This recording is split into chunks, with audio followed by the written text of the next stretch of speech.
The yogurt is a veritable quagmire. Growing up in Michigan, my family belonged to the East Lansing Food Cooperative. As the name suggests, it was a small cooperatively run grocery store. In exchange for a modest fee, members were entitled to a discount on produce, spices, bulk goods, canned things, and the various other items that the store sold. If you volunteered to work a few hours a month or serve on the board, you were entitled to a further discount.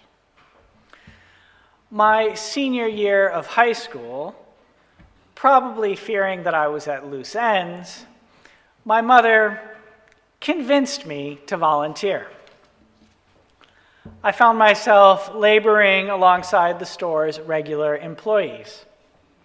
A cast of characters, they consisted of a number of the neighborhood's more eccentric personalities. There was the former PhD student who had dropped out of the English department to consider the tomatoes. The aspiring folk musician, the devoted gardener with advice for every season, and of course, the inevitable marijuana enthusiast. The person I remember most clearly was a middle-aged white guy named Tom. He'd been working at the cooperative for as long as I could remember. He was an eccentric amongst eccentrics. He rarely gave a straightforward answer to any question. Ask where to find an item, and he might reply, between the carrots and the cabbage, the broccoli. Query after one of the co-op's many social offerings, and he would say something like, a gathering of guitars and their players on Wednesday, there shall be. As a volunteer, Tom was my supervisor.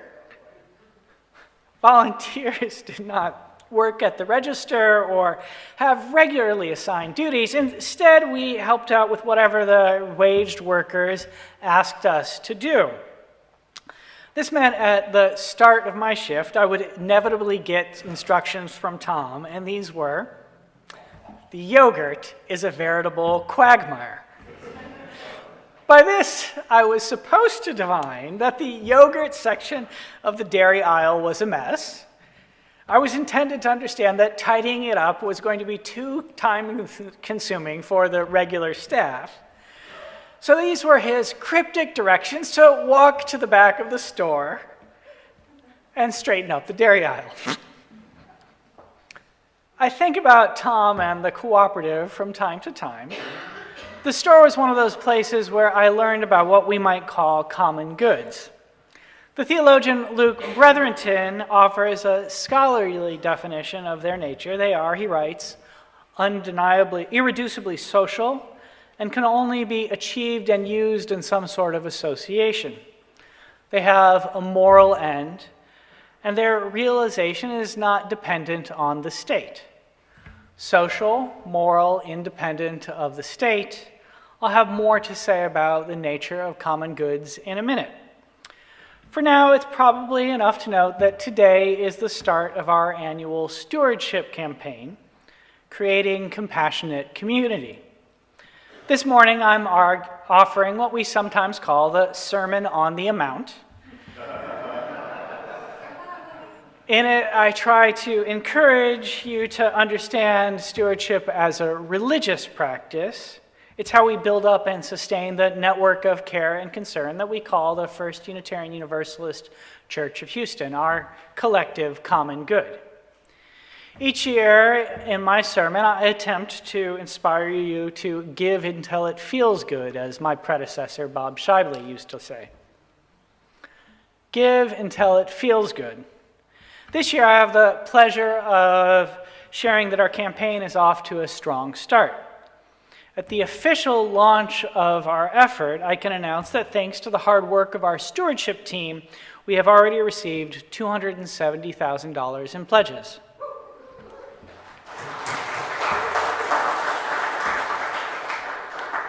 Now, it's going to take all of us feeling inspired to reach our goal of $750,000, which is more than last year's goal of $700,000.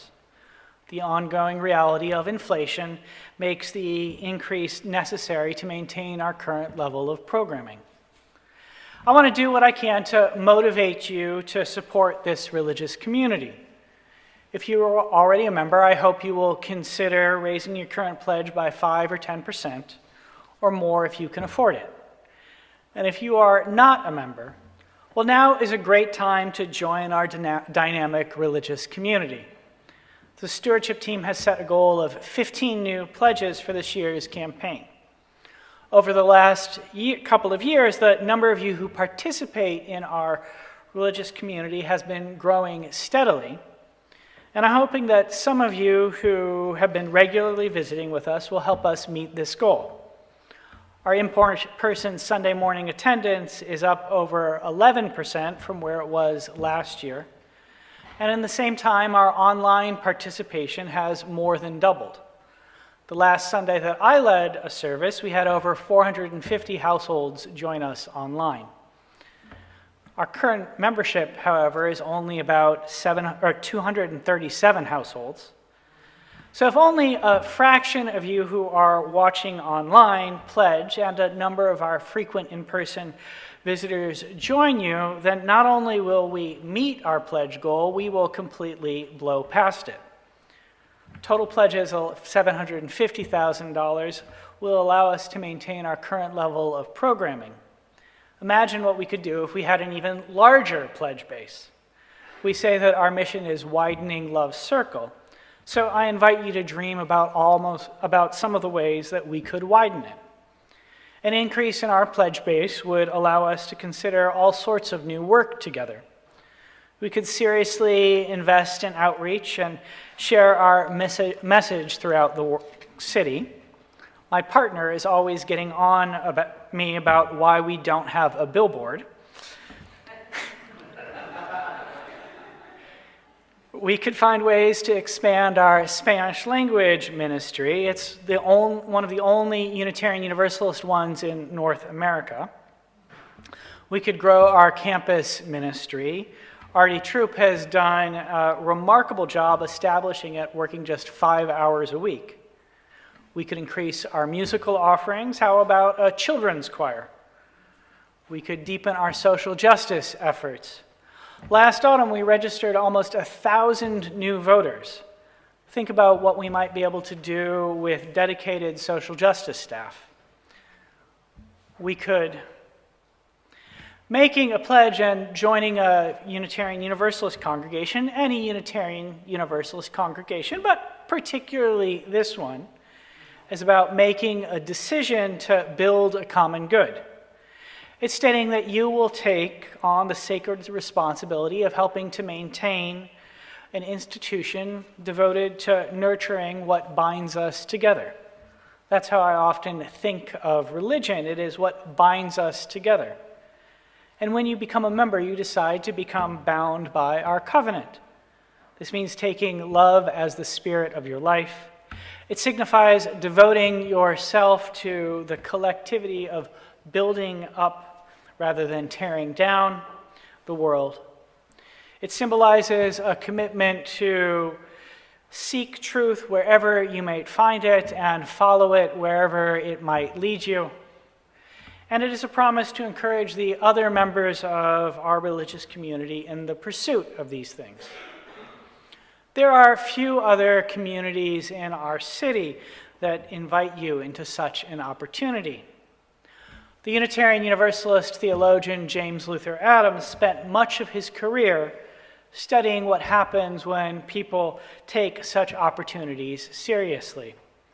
He was interested in how European countries transformed from feudal societies controlled by a few nobles and monarchs to democratic ones concerned not with the rights and wealth of the few, but the needs of the many. He concluded that religious communities which refused to be incorporated into the apparatus of state religion had made a decisive contribution to the achievement of freedom of association, and to the development of modern democracy. The technical term for these communities are either nonconforming or dissenting. Like my friend Tom from the grocery cooperative, they refuse to conform to the prevailing social and, in their case, religious norms. Like many of us today, they dissented from the teachings of the state religion. For make no mistake, in Texas, we have a state religion. If you doubt this, consider our legislature's retrograde decision to limit women's reproductive health care and outlaw abortion. Lieutenant Governor Dan Patrick has said that his motivation for wanting to do so was based on being a Christian. He said, "I listened to God on this issue," and legislated from the belief that his God is the God of all of us. From this, we dissent. We dissent because it violates the separation of church and state. We dissent because it undermines the freedom of religion and the freedom of conscience. We dissent because it has turned our state into something like a theocracy where women are ruled by people who believe in a particular kind of God. Now, I don't want to be ruled by Dan Patrick's God.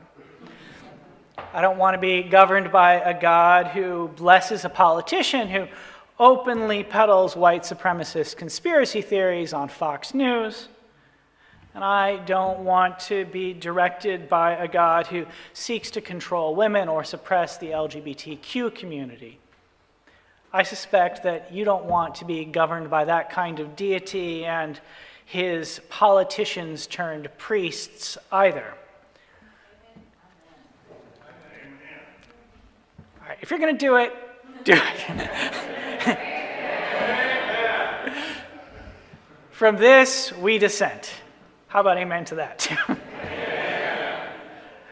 Adams linked such dissent to the building up of political democracy. He noted that in our religious communities, because in England our congregations were very much non-conforming and dissenting ones, people learned about the power of local autonomy, of universal suffrage, and the protection of the minority.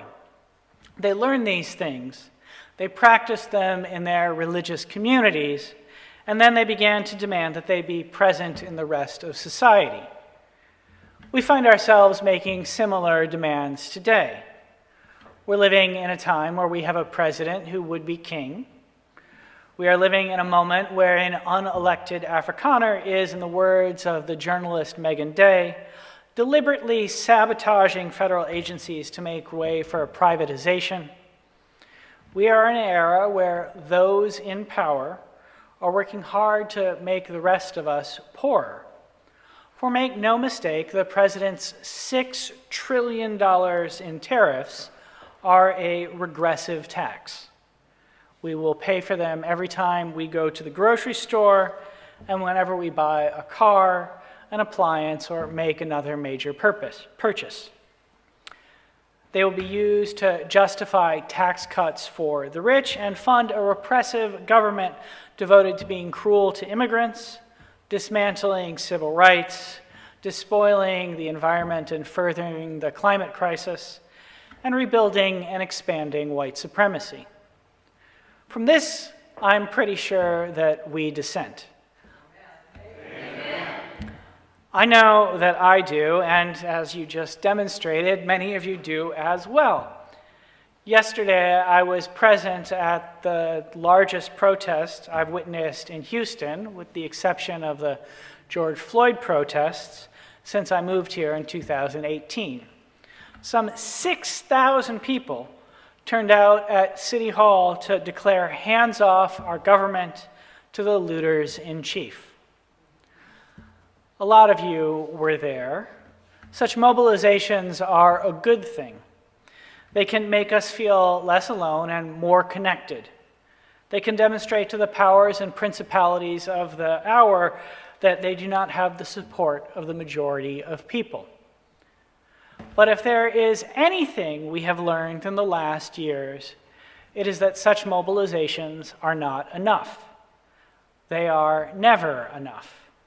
They need to be followed by organization.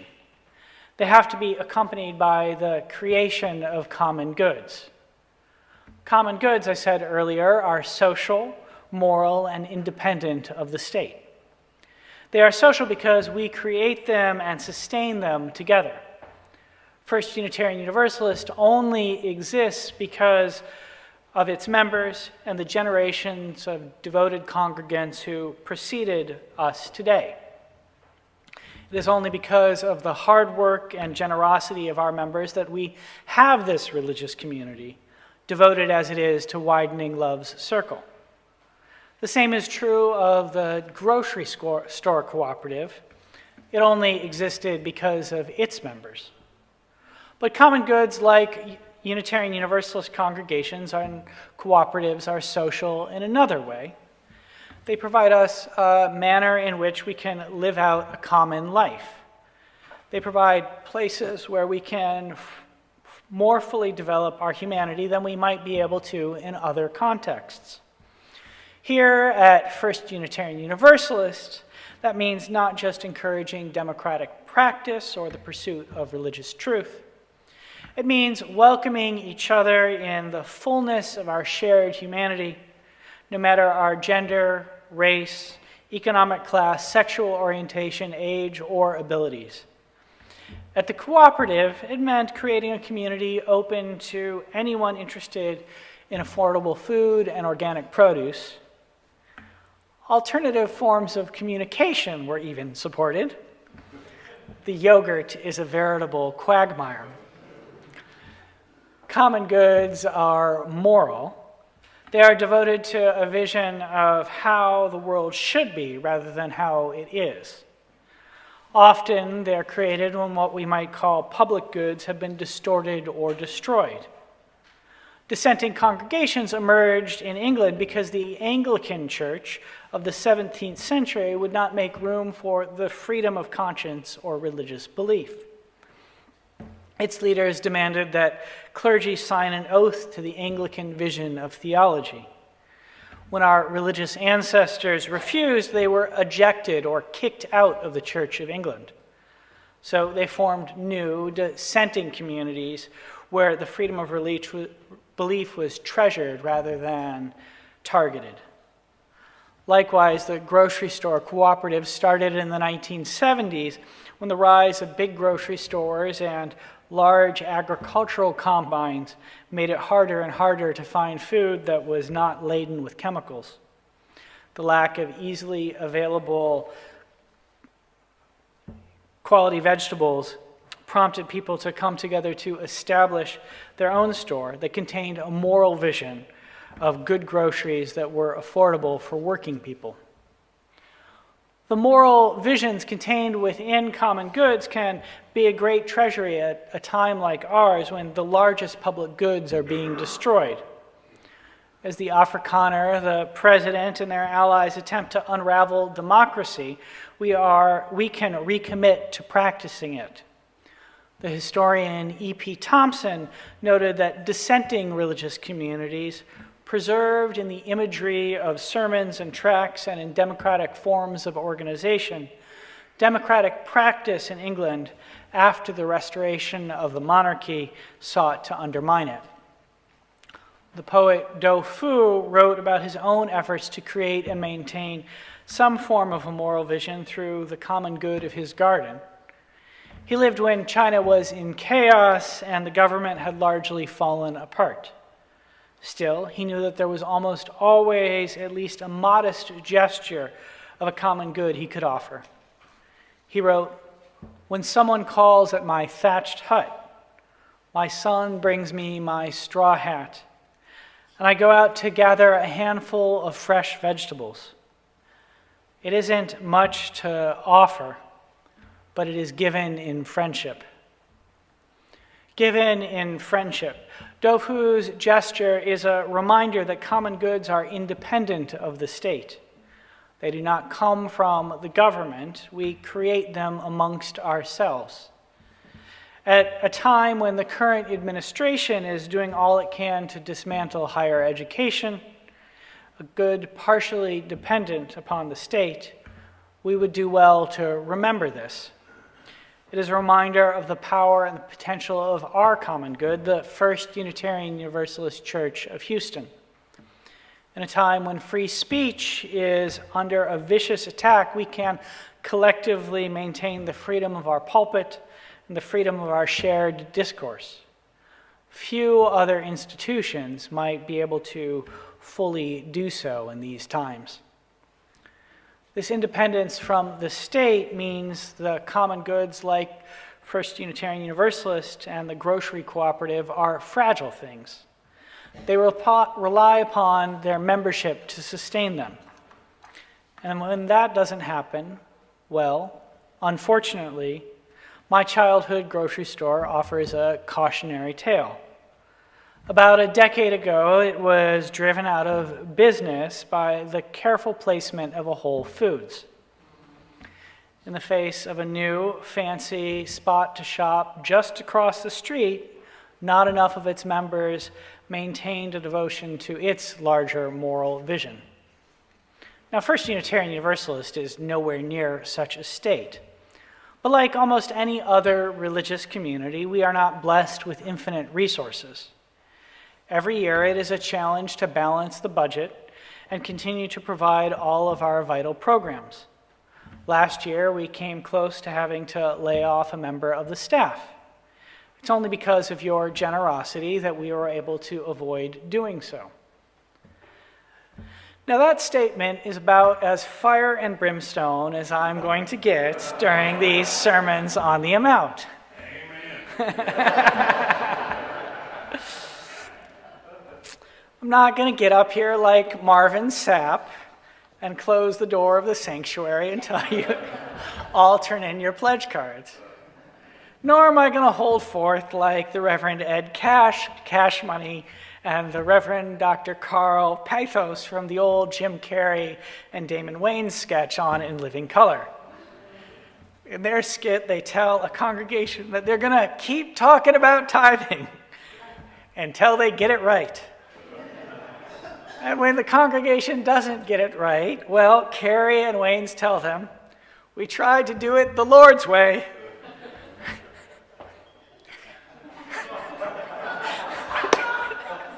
Now we're going to do it the good old 125th Street and 7th Avenue way. Brandishing, I'm sorry. Brandishing guns, they say, give us the money. Pay the Lord. So instead of doing that, I just want to thank all of you very much who have already committed to support our congregation. And to leave you with a few of Tom's cryptic words that you might interpret in the light of the rest of the sermon. The yogurt is a veritable quagmire. Or maybe better, what he meant was, it's you, the members of this cooperative, that make this place strong. We can't make it work without you. Just as I would say to you, it is you, the members of this congregation, that make it a wonderful common good that we can all share. It's only with your support that we can widen love's circle. The staff cannot do it alone. It takes all of us.